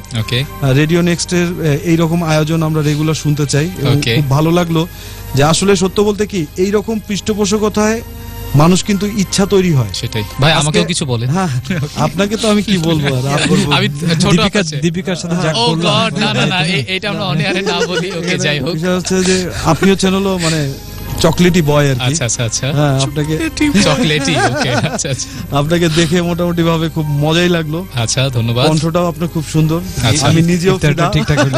হ্যাঁ, বুঝতে পারছি, আমি ইফতারের জন্য এত কিছু আসলে প্রশংসা হচ্ছে, আমি বুঝতে পারছি। ইকবাল ভাইয়ের কাছে যদি একটু আসি, ভাই অনেকক্ষণ মানে বঞ্চিত মাইক থেকে, হ্যাঁ, আশা করি রাগ করবে শেষে। অ্যাকচুয়ালি মানে আমরা 5 জন একই, হ্যাঁ, ওকে, একই সোল তো, মানে যে আমরা 6 জন, আমি বললাম হ্যাঁ, মানে 5 দেহ এক আত্মা, মানে এখন 6 দেহ এক আত্মা, এখন 5 জন আসলাম এই কারণে বলতেছি। আসলে সুমন ভাইয়ের কথার সাথে আমি একমত হয়ে বলতে চাই, পড়াশোনাটা, হ্যাঁ, মানে একজন ফিল্ম মেকার মানে একজন ইঞ্জিনিয়ার থেকে কম না, একজন রাজনীতিবিদের থেকে কম না, একজন অর্থনীতিবিদের থেকে কম না, ঠিক আছে। একজন ফিল্ম মেকারকে অবশ্যই জানতে হবে যে আমার দেশের অর্থনৈতিক অবস্থা কি, বা আমি কোন সময়টাতে কোন ফিল্মটা রিলিজ দিব। মানে এখন দেশের মানে অবস্থা, রাজনৈতিক পরিস্থিতি অনেক খারাপ, আমি একটা ফিল্ম মানে অনেক বাজেটের একটা ফিল্ম রিলিজ দিলাম, তো আমাকে বুঝতে হবে যে সময়টা এখন কেমন যাচ্ছে, সময়টা বুঝতে হবে, তারপরে মানে আবহাওয়াটা বুঝতে হবে, মানে সবকিছুই বুঝতে হবে, you have to be calculated, একদম, হ্যাঁ, ক্যালকুলেটেড করে তারপরেই আমাকে একজন ফিল্ম মেকার হওয়া উচিত আর কি। আর সবচেয়ে বড় কথা হচ্ছে যে আমি যদি ফিল্ম মেকার হইতে চাই তাহলে আমাকে আগে জানতে হবে যে আমি অ্যাকচুয়ালি মানে কি পারবো, দিতে পারবো, কি চাই, কি পারবো। ওকে, একদম শেষ করছি নাবিল ভাইকে দিয়ে। নাবিল ভাই, সবাই তো সবকিছু বলেই দিল আর কি। আমি সবাই শুভকামনা জানাই দিই। আমি যেটা চাই আর কি, আমার আমি নাবিলের কথার মাঝে একটু অবশ্যই বলেন। এটা হচ্ছে যে আমাদের নাবিলের আগামী মাসের 26 সিনেমা নিয়ে শুভ বিবাহ। ওকে, আমরা দাওয়াত চাই। হ্যাঁ, আমরা সবাই অনেক দিনের সাজানো গোছানো প্রেমটা। সবচেয়ে বড় হচ্ছে যে নারী সমাজের কাছে আমার একটা অনুরোধ যে কেউ আশা হতে হবে না, আমরা এখানে 4 জন এখনো বাকি আছি, তো এক নাবিলই শেষ না, আরো অনেকেই আছে এখানে, সো নো প্রবলেম। হ্যাঁ, সাকিবও আছে, যেটা হচ্ছে আমরা সিনেমা থেকে একটু ডাইভার্ট হয়েছি। থ্যাংক ইউ জীবনের গল্পগুলো কি সিনেমা অ্যানাউন্সমেন্ট, জাস্ট ম্যারিড নামে একটা হিন্দি সিনেমা আছে ফারদিন খানের, ওটা কোনো সমস্যা নেই, তখন ওই সিনেমা নিয়ে কথা বলে। তো যাওয়ার আগে রেডিও নেক্সটকে যদি কিছু বলতে চান, যেটা হচ্ছে কি আরেকটা জিনিস চাবো আর কি, প্রত্যেকটা বা আমাদের যারা শুভানুধ্যায়ী আছেন বা শোটা শুনলেন, আমাদের জন্য দোয়া করবেন, এবং কোন প্রযোজক যদি শুনে থাকেন, আমাদের যদি একটু হলো মনে হয় যে আমাদের মধ্যে পটেনশিয়ালিটি আছে, অবশ্যই আছে, একটু অনেক আছে, প্লিজ অবশ্যই। নাবিল তোমার মোবাইল নাম্বারটা দিয়ে দাও। না, ফেসবুক অ্যাড্রেস দিয়েছি, ফেসবুক অ্যাড্রেস দেওয়া আছে। যেটা হচ্ছে কি রেডিও নেক্সটকে অনেক ধন্যবাদ, এবং আপনাদের অফিসটা অনেক কুল, অনেক কুল। আর যে সাকিব, নাজমুল সাকিব খুবই সবচেয়ে বেশি কুল। ওকে, তো তাকে থ্যাংক ইউ আমাদের ইনভাইট করার জন্য।